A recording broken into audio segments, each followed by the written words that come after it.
gloire à Jésus. Qui sent la présence du Seigneur? Amen. Dieu va nous bénir ce soir. Alléluia. Je voudrais que tu regardes quelqu'un, que tu lui dises Dieu va te bénir ce soir. Salut 2-3 personnes. Communique-leur la joie du Seigneur.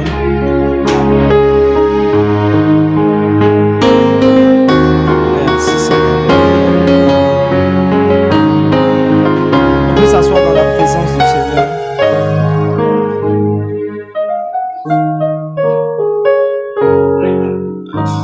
Que Dieu nous bénisse tous. Aujourd'hui, nous allons parler d'un sujet assez particulier, assez important. 7 sujets de prière que tout chrétien devrait présenter au Seigneur. 7 sujets. Alléluia. Donc ça veut dire un sujet pour chaque jour. Alléluia. Donc si tu pries, normalement si tu pries pour ces sujets, je crois chaque jour pour un sujet, je crois que tu vas expérimenter quelque chose de particulier par la grâce de Dieu. Donc pour ceux qui me suivent, on avait à un certain moment frôlé un peu le thème, ce que nous devons demander dans nos prières, ce qui convient de demander dans nos prières. On avait touché ce thème. Après on avait aussi touché la prière d'intimité. Donc, la prière des intimes, donc les intimes demandent des choses que le commun des chrétiens ne demande pas forcément. Donc, il se peut que dans les sujets qui seront donnés, tu ne te retrouves pas forcément. Parce que tu n'es peut-être pas un intime. Donc, on est toujours dans le même cadre de thèmes que nous traitons. Et donc, je voudrais toucher 7 sujets. Je le dis avec beaucoup d'humilité, par la grâce de Dieu. Je pense qu'on devrait prier pour beaucoup de choses. Il y a beaucoup de choses pour lesquelles on doit prier. Mais par la grâce de Dieu, je voudrais qu'on puisse toucher 7 sujets. 7 sujets. Et je veux déjà te faire comprendre que le mariage ne se trouve pas dans les 7 sujets.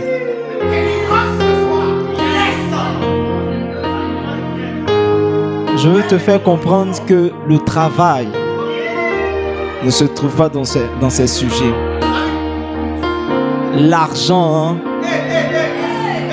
ne se trouve pas dans ces sujets-là. Donc beaucoup risquent de ne pas se retrouver dans mes sujets de prière, mais je pense par la grâce de Dieu que c'est des sujets hautement spirituels. Parce que ces sujets, ce que tu es en train de penser, ce à quoi tu es en train de penser, en fait, sont la conséquence de ces sujets-là. L'argent est la conséquence de ces sujets. Amen. Alléluia. Permettez-moi donc de commencer par le commencement. Le premier sujet pour lequel nous devons tous prier, c'est pour le royaume de Dieu. Matthieu 6, le verset 10. Matthieu 6, le verset 10. Dieu va nous demander de prier pour ce sujet important. Alléluia.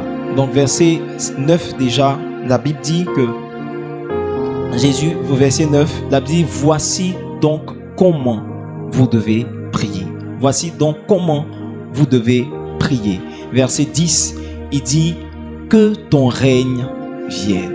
Le premier sujet avec lequel je voudrais donc introduire ce thème, c'est le sujet du royaume, le sujet de demander le règne de Dieu, la manifestation du règne de Dieu.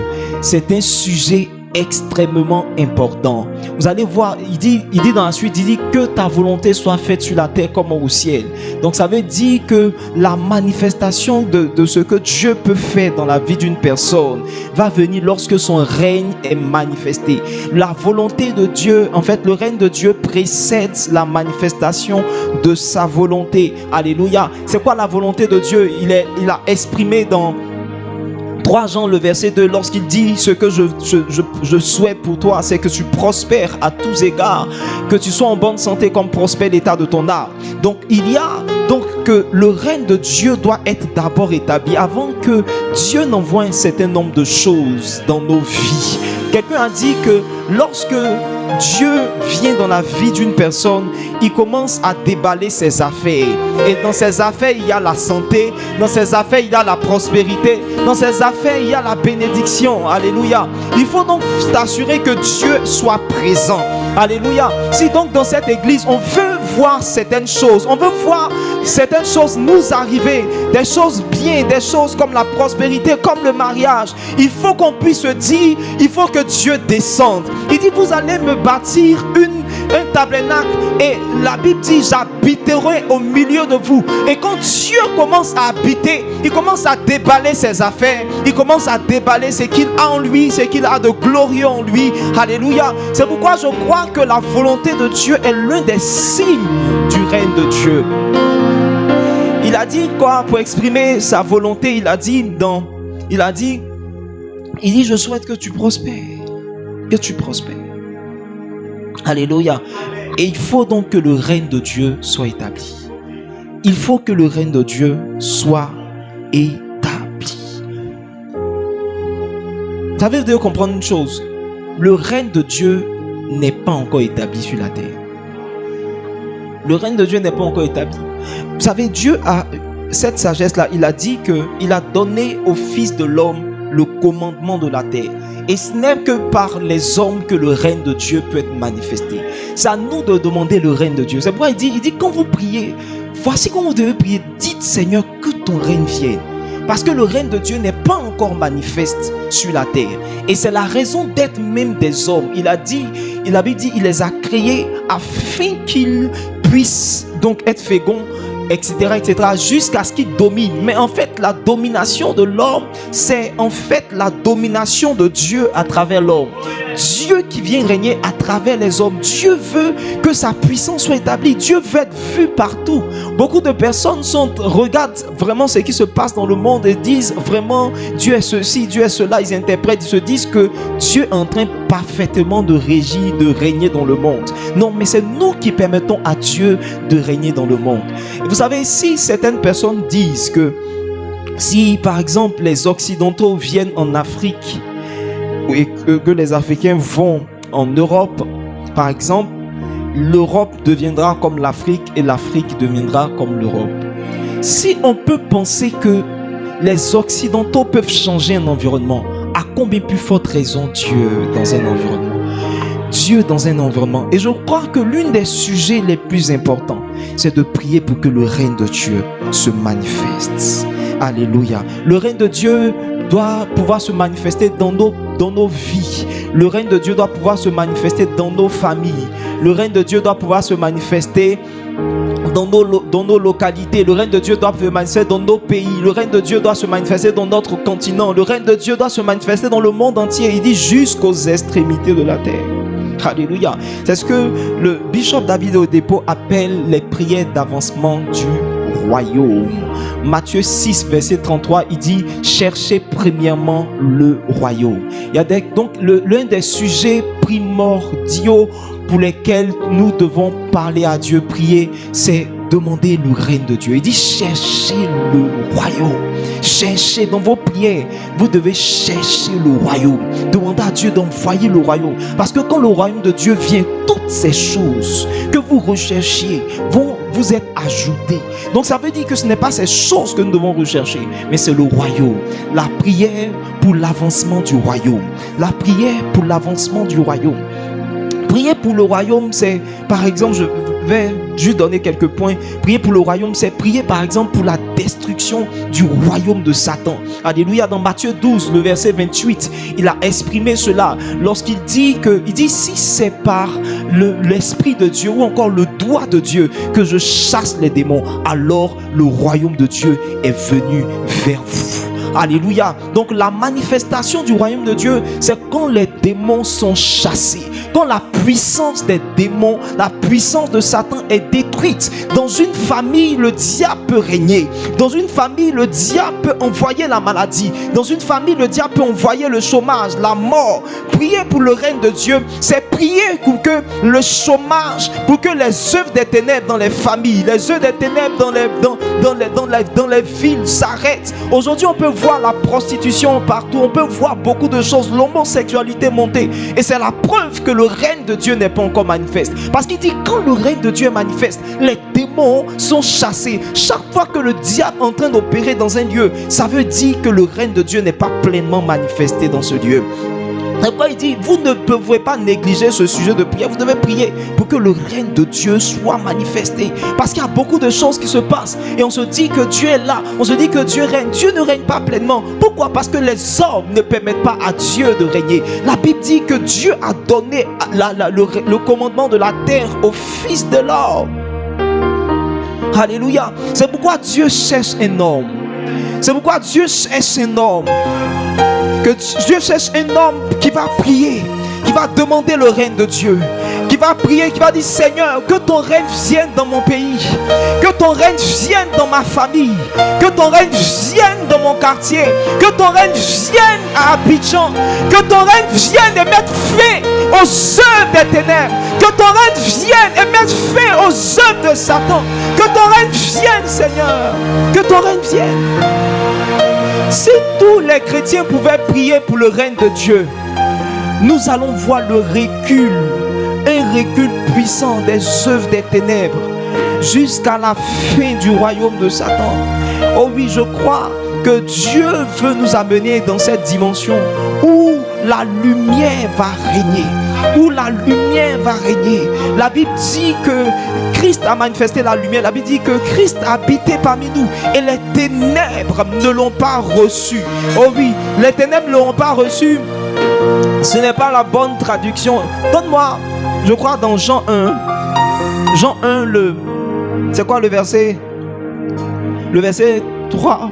Je ne sais pas si c'est le verset 3. Donnez-moi le verset. On va trouver. Avance, verset 5. Donne-moi la version semeur certainement. Semeur ou Darby. Donc la lumière, lui, dans les ténèbres, et les ténèbres ne l'ont pas point reçu. Non, c'est pas la bonne traduction. Parce que moi, je ne peux pas comprendre. Donc la Bible dit, dans la version seconde, les ténèbres ne l'ont pas étouffé. Les ténèbres ne l'ont pas étouffé. Il y a une dimension de lumière, de règne de Dieu qui fera en sorte que les ténèbres ne pourront pas subsister. Les ténèbres ne pourront pas étouffer la lumière. Je prie qu'il en soit ainsi dans le nom de Jésus. Que dans cette église, le règne de Dieu se manifeste. Que dans nos familles, le règne de Dieu se manifeste. Que dans notre pays, la Côte d'Ivoire, que le règne de Dieu se manifeste. Si nous voyons la pauvreté en Afrique, c'est parce que le règne de Dieu n'est pas encore manifeste.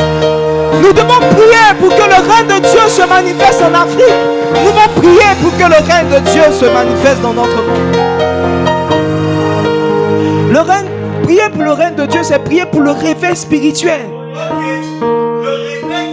Prier pour le réveil spirituel. Oui, nous devons prier pour le réveil spirituel. Appelez le réveil spirituel. Un homme comme le prophète Kakou Séré est mort avec un rêve, le rêve de voir cette nation expérimenter une vague de réveil spirituel. Et il a prophétisé. Il a prophétisé, mais qui a pris la prophétie? Qui a pris la prophétie pour commencer à prier pour notre nation? Pour dire, Seigneur, envoie un vent de réveil. Oh oui, c'est pourquoi quand j'entends à la conférence Grand Réveil où le thème c'est le réveil par l'église, Je sais que quelque chose est en train de se faire. Je sais que quelqu'un a compris que l'une des priorités de cette saison, c'est de prier pour le réveil spirituel. Est-ce que je peux avancer? Prier pour le royaume, c'est prier pour le salut des âmes. Prier pour le salut des âmes. Oh oui. Faisons en sorte que le royaume des cieux soit en train d'avancer. Prions pour le salut des âmes. Prions pour le salut des âmes. Prions. C'est prier aussi pour les autorités. Priez pour les autorités. Regardez ce qu'il dit dans c'est 1 Timothée 2, c'est ça? 1 Timothée 2, le verset 1. 1 Timothée 2, le verset 1. Il dit quoi? Il dit la chose que je voudrais que vous puissiez prier, faire comme 1 Timothée 2, le verset 1 dit. 1 Timothée 2, le verset 1. J'exhorte donc avant toute chose, ce que tu dois faire avant toute chose, c'est de prier pour le royaume. Oui, afin de prier. Des supplications, des requêtes, des actions de grâce pour tous les hommes, pour les rois, et pour tous ceux qui sont élevés en dignité. Yes. Et tranquille, en toute piété et honnêteté. Ah oui, Dieu veut qu'on puisse prier pour les rois. Prier pour le règne de Dieu, c'est prier pour tous ceux qui sont élevés en dignité, pour que Dieu, à travers eux, puisse étendre son règne. Il dit afin que nous menions une vie paisible et tranquille en toute piété et honnêteté. Dieu veut régner à travers les rois qui sont établis. Et Dieu veut que nous puissions prier pour les rois. Prier pour le réveil. Prier pour le royaume, c'est prier pour les rois. Et la Bible dit au verset 3, la Bible dit au verset 3, car cela est agréable devant notre Dieu. Et il dit quoi? Qui veut que tous les hommes soient sauvés et parviennent à la connaissance de la vérité. Prions pour que les autorités soient conduites par le Seigneur, que les autorités fassent la volonté de Dieu. Prier pour le royaume, c'est prier pour les hommes de Dieu.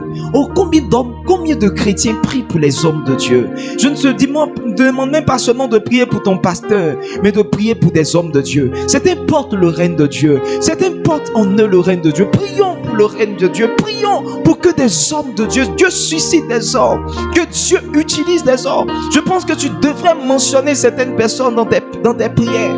Je pense que tu devrais prier pour un certain nombre de personnes. Je pense que tu devrais mentionner des hommes comme le pasteur Mohamed Sanogo dans tes prières. Je pense que tu devrais prier pour le pasteur Yannick Jati. Je pense que tu devrais prier pour le prophète Aristote. Je pense sincèrement que tu devrais prier pour ces hommes. Ils transportent la grâce de Dieu. Et nous devons prier pour tout ce que Dieu va nous inspirer. Des gens qui transportent une telle onction et que Dieu veut utiliser dans cette saison pour envoyer son règne. Alléluia, gloire à Dieu. Prions pour que le règne de Dieu soit manifeste. Je voudrais avancer. Il y a tellement de choses à dire. Le deuxième sujet pour lequel tu devrais prier, c'est pour que la volonté de Dieu se fasse. Il dit que ton règne vienne. Et le sujet qui suit, c'est que ta volonté soit faite. Que ta volonté soit faite. La volonté de Dieu, c'est d'abord la conséquence du règne de Dieu. La volonté de Dieu, c'est la conséquence du règne de Dieu. Ça veut dire que si on a suffisamment prié pour que le règne de Dieu, la volonté de Dieu va commencer à se manifester. Alléluia. Mais je voudrais essentiellement toucher un aspect de la volonté de Dieu qui est extrêmement importante. Alléluia. C'est le fait que nous puissions marcher dans la volonté de Dieu. Marcher dans la volonté de Dieu. Parce que ce n'est vraiment pas évident qu'un homme puisse marcher dans la volonté de Dieu. C'est pourquoi ça doit devenir un sujet de prière. Regardez ce que David dit dans Psaume 140, le verset 10. Psaume 140, verset 10. David comprenait combien de fois il était important de marcher dans la volonté de Dieu. Psaume 143, sinon 143, le verset 10. Alléluia. Psaume 143, le verset 10. Allons-y. Il dit, enseigne-moi à faire volonté. car tu es mon Dieu. Que ton bon esprit me conduise sur la voie droite. Oh, ma prière, enseigne-moi à faire ta volonté, car tu es mon Dieu. Que ton bon esprit, ou encore que ton Saint-Esprit me conduise dans la voie droite. Vous savez le rôle du Saint-Esprit. La Bible dit quand il viendra, il vous conduira dans toute la vérité. C'est comme si la pensée, en fait le rôle, la justification de la présence du Saint-Esprit, c'est de nous conduire dans la volonté de Dieu. Et c'est pourquoi je pense que quelqu'un devrait faire de ce sujet-là son sujet de prière. David avait compris combien de fois il était essentiel de marcher dans la volonté de Dieu. Je voudrais qu'on puisse aller dans le livre de Colossiens avec l'exemple de Paul qui priait. Je me suis rendu compte qu'il y a des prières spécifiques que Paul faisait pour les hommes. Il priait spécifiquement pour des hommes. Et généralement, Paul dit dans ses épîtres souvent, il dit ce que je ne cesse pas de faire dans mes prières. Ce que je ne cesse pas de faire dans mes prières. Ça veut dire que l'une des choses qu'on ne doit jamais cesser de faire, c'est de prier pour un certain nombre de sujets. Dans Colossiens 1, le verset 9, il nous révèle cela. Colossiens 1, le verset 9. Il dit c'est pour cela que nous aussi. Yeah. Il dit nous ne cessons de prier Dieu pour vous. Et notre sujet de prière, c'est que vous soyez remplis de la connaissance de la volonté de Dieu. Il dit je ne cesse de mentionner cela dans mes prières. C'est que vous soyez remplis de la connaissance de la volonté de Dieu. Ah oui. Il ne cessait pas de prier pour ce sujet. Regardez dans Colossiens toujours 4, le verset 12. Là, il parle d'Épaphras, je crois. Donc, il parle donc de l'un de ses compagnons d'œuvre qui faisait aussi des prières. Regardez ce qu'il dit. Épaphras, qui est des vôtres, vous salue. Regardez. Il dit ne cesse de combattre pour vous. Oh oui. Afin que parfait, pleinement persuadé. La Bible dit il ne cesse de combattre pour vous. Frère, si quelqu'un combat pour toi pour un sujet, tu devrais toi aussi prendre ce sujet-là pour combattre aussi.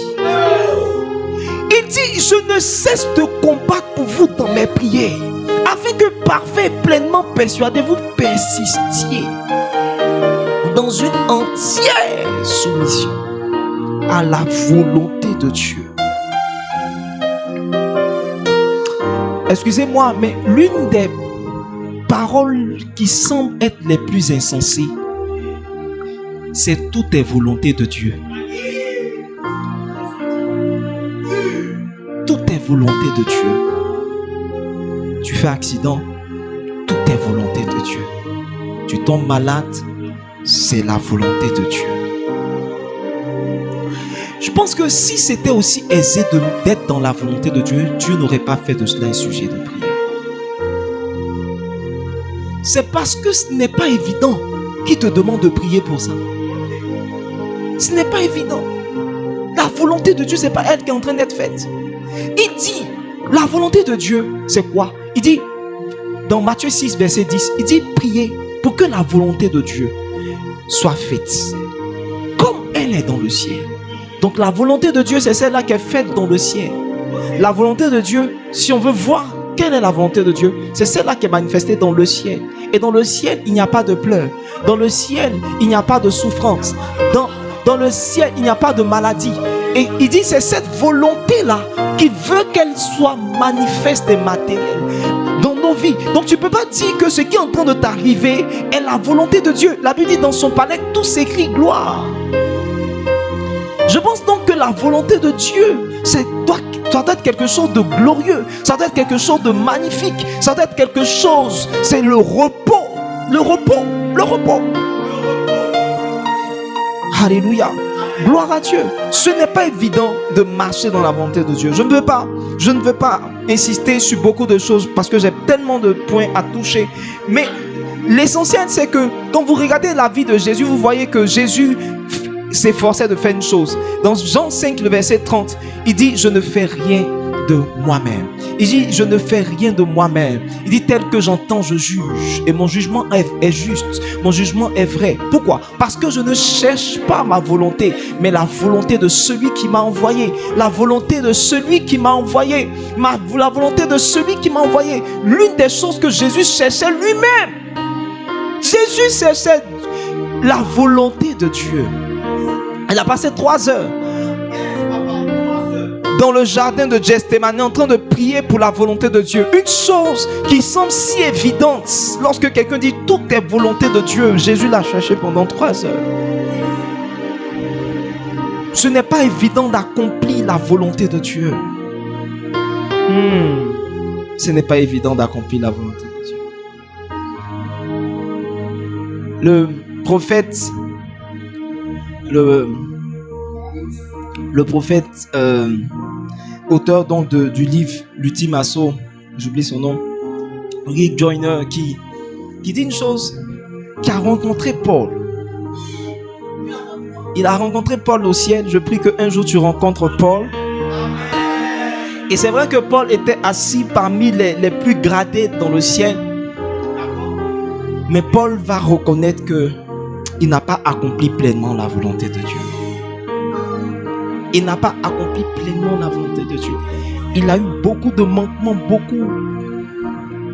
Et je me suis dit, frère, si Paul n'a pas accompli la volonté de Dieu, et toi et moi. Donc, regardez, il dit dans Proverbe 16, le verset 25, il dit une chose. Il dit, telle voie paraît droite à un homme, mais son issue, c'est la voie de la mort. C'est pas naturel de s'orienter vers la volonté de Dieu. Non. C'est pas naturel de s'orienter dans la volonté de Dieu. Je me suis rendu compte que dans beaucoup de cas où on pense être conduit par la volonté de Dieu, on n'est pas vraiment conduit par la volonté de Dieu. Ouais. C'est pourquoi j'ai commencé à comprendre qu'il n'y a pas d'excès dans la prière. Ça n'existe pas de dire que j'ai trop prié aujourd'hui. Ça n'existe pas de dire j'ai beaucoup prié, j'ai excessivement prié. Parce que pour être dans la volonté de Dieu, ça demande que tu puisses prier. Ça demande beaucoup de choses. Même Jésus a failli se détourner du plan de Dieu, mais il a su se maintenir dans la quête de la volonté de Dieu. Et je pense que tu devrais faire aussi de ce sujet ton sujet de prière. La volonté de Dieu, ce n'est même pas une seule chose. Parce que David, homme selon le cœur de Dieu, devait accomplir des volontés de Dieu, pas juste une seule volonté, mais des volontés de Dieu. Prier pour la volonté de Dieu, c'est demander, c'est chercher la volonté de Dieu dans tous les domaines de nos vies. Tous les domaines de nos vies. Tu penses que c'est un hasard que tu te sois retrouvé dans cette entreprise en particulier? Non. Quelle est la volonté de Dieu? Quel est le plan de Dieu derrière le fait que tu sois là dans cette entreprise, dans cette église, dans ce lieu précis? Et je me suis rendu compte que juste par une parole, juste par un mot, juste par une action, on peut se détourner de la volonté de Dieu. La Bible dit Paul qui s'apprêtait à rentrer dans plusieurs villes a été empêché par le Saint-Esprit. Oh oui, il avait un bon désir, il avait une bonne aspiration de prêcher la parole de Dieu dans ces endroits-là, mais il était en train de mal faire, il était en train de s'opposer au Saint-Esprit. Heureusement que l'Esprit de Dieu l'a repris. À combien de reprises nous sentons de faire des choses, nous sommes convaincus, nous disons que là, c'est clair, je suis convaincu pleinement que le choix que je viens de faire, c'est la volonté de Dieu. As-tu suffisamment prié avant de t'orienter vers cet homme, vers cette femme? As-tu sérieusement cherché la face de Dieu? Es-tu sûr que c'est la volonté de Dieu? Juste un choix de vie peut te détourner totalement du plan et de la volonté de Dieu. C'est pourquoi ceux qui sont avec des personnes aujourd'hui, je me demande, est-ce que c'est la volonté de Dieu? C'est pourquoi si tu n'es pas encore avec quelqu'un, bénis Dieu parce que tu es en train d'entendre ce thème. Ce thème est venu avant que tu ne fasses le choix, afin que tu commences à prier sérieusement pour la volonté de Dieu. Qui te dit que celui que tu es en train d'envier est dans la volonté de Dieu? Une sœur m'a écrit, elle me dit, je pense sérieusement avoir fait un mauvais choix dans ma relation. Je pense m'être trompé. Je pense m'être trompé. Regardez ce qu'il dit dans Ézéchiel 28, le verset 2. Il dit, elle dit, je pense m'être trompé. Parce que toute voie qui paraît droite à un homme peut nous conduire à la mort. Ézéchiel 28, le verset 2. Fils de l'homme, dis au prince de Tyr, ainsi parle le Seigneur, l'Éternel. Oh. Ton cœur s'est élevé. Il dit, ton cœur s'est élevé. Et tu as dit, je suis Dieu. Je suis assis sur le siège de Dieu. Au sein des mers. Toi, tu es homme et non Dieu. Et tu prends ta volonté pour la volonté de Dieu. Tu prends ta volonté pour la volonté de Dieu.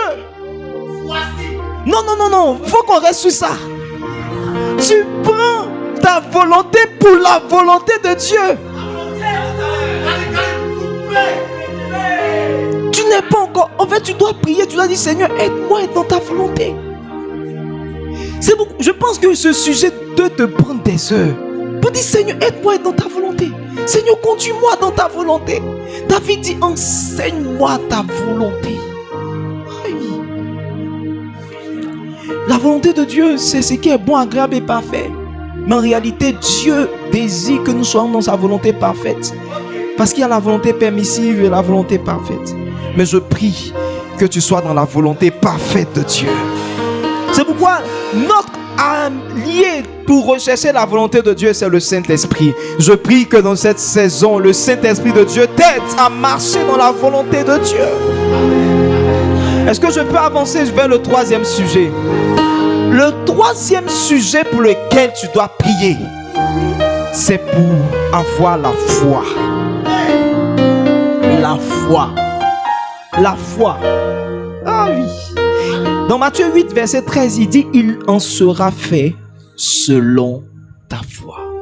Donc, un homme est la conséquence de sa foi.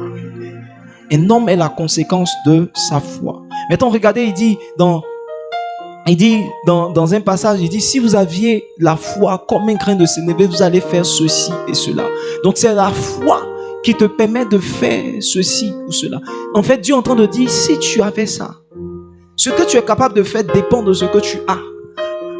Pierre a dit, il dit, ce que j'ai, je te le donne. Ce que tu es capable de réaliser dans la vie dépend de ce que tu as comme foi.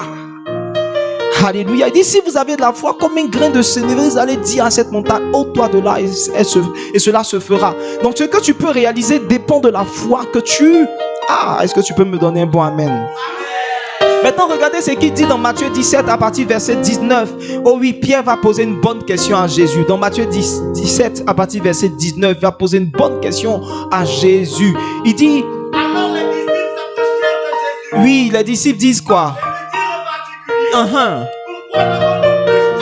pourquoi n'avons-nous pu chasser ce démon? Pourquoi des choses qu'on n'arrive pas à faire? Pourquoi dans la vie spirituelle? Pourquoi dans le ministère? Pourquoi dans le monde professionnel il y a des choses que nous n'arrivons pas à faire? Pourquoi financièrement il y a des dimensions que nous n'arrivons pas à atteindre? Pourquoi sur le plan des affaires il y a des choses que nous n'arrivons pas à avoir? Et il dit quoi au verset 20? Il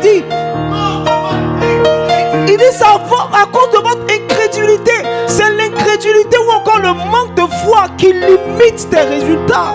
Donc l'une des choses que tu dois pouvoir demander à Dieu pour relever tes résultats, pour donner à tes résultats d'aller dans une autre dimension, c'est la foi. Dis, Seigneur, je veux la foi. Il dit, je vous le dis en vérité, si vous aviez de la foi comme un grain de sénévé, vous diriez à cette montagne, transporte-toi d'ici D'ici là, et elle se transporterait. Rien ne vous serait impossible. La foi, si la foi manque, oh oui, les réalités seront compliquées, difficiles, impossibles. Il y aura des oppositions. Il dit il y a des démons, il y a des montagnes, il y a des oppositions qui peuvent être transportées, qui peuvent être déplacées. Si tu as suffisamment de la foi, oh, rien ne te serait impossible. Le problème, c'est qu'on manque de foi. Le problème, c'est qu'on manque de foi. Regardez ce qu'il dit dans Hébreux 4, à partir du verset 1. Parlant de la foi, il va enseigner une chose. Il va enseigner que le peuple d'Israël, lorsqu'ils étaient dans le désert, lorsqu'ils ont marché avec Dieu, lorsque beaucoup de personnes véritablement ont marché avec le Seigneur, le problème, c'était le manque de foi. Alléluia. À partir du verset 1, il dit, craignons donc. Yeah. Yeah.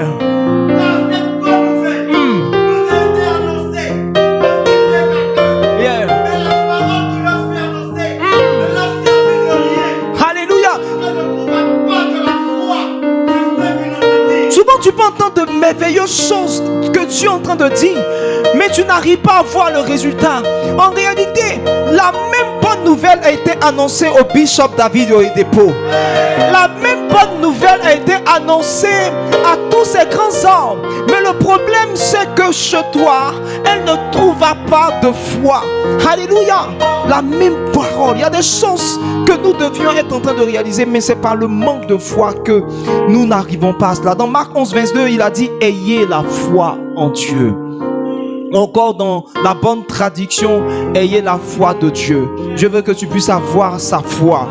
Et je prie que tu reçoives la foi de Dieu. Je prie que tu reçoives la foi de Dieu au nom de Jésus. Que tu marches dans la dimension de la foi de Dieu. Amen. Et donne-moi Luc 22 à partir du verset 31. Luc 22 à partir du verset 31 jusqu'au verset 32. Je ne terminais pas. Yeah. Satan vous a réclamé pour vous cribler comme le froment. Mais j'ai prié pour toi afin que ta foi ne défaille point. Yeah. Verset 31. Donc Jésus présente la situation et il dit, regarde Pierre, Satan vous a réclamé pour vous cribler. Le diable veut vous détruire. Jésus ne va pas prier pour beaucoup de choses. Ce n'était pas le moment pour Jésus de prier pour dire, oh Seigneur, donne à Paul, à Pierre, véritablement de te chercher. Donne à Pierre de pouvoir se lever dans la prière. La Bible dit, il a localisé un sujet. Jésus a localisé un sujet de prière. Il dit, j'ai prié pour toi, Pierre, afin que ta foi ne défaille point. Autrement dit, si ta foi ne peut pas faiblir, alors tu es récupérable. Alors on ne peut pas te détruire. Alors on ne peut pas t'arrêter. Tant que ta foi est en place, alors le diable ne peut pas t'arrêter. Je suis venu parler à une personne qui était sur le point de se décourager. Quelqu'un qui était sur le point d'abandonner. Je suis venu te dire que tant que ta foi est en place, alors le plan de Dieu peut se réaliser pour toi. Quelque chose de bon peut t'arriver. Tu peux encore te relever. Le problème, c'est que ta foi défaille. Mais tant que ta foi est en place, alors tu peux te relever. Alors Satan ne peut pas avoir le contrôle. Alors la maladie ne va pas t'arrêter. Alors les œuvres de Satan ne peut pas t'arrêter. Je prie que Dieu te donne une foi que le diable ne puisse pas arrêter, une foi que les démons ne puissent pas arrêter, une foi que les épreuves, la maladie ne puissent pas arrêter, parce que tant que ta foi est en place, le diable ne pourra pas réussir à t'arrêter. C'est pourquoi c'est un sujet pour lequel tu devrais être en train de prier. Ah oui. Je ne sais pas, à cause du temps, je voudrais m'arrêter là. Je voudrais qu'on puisse ensemble prier pour ces trois sujets. Pour ces trois sujets. Oh oui, Dieu nous a permis de comprendre trois choses pour lesquelles nous devions être en train de prier.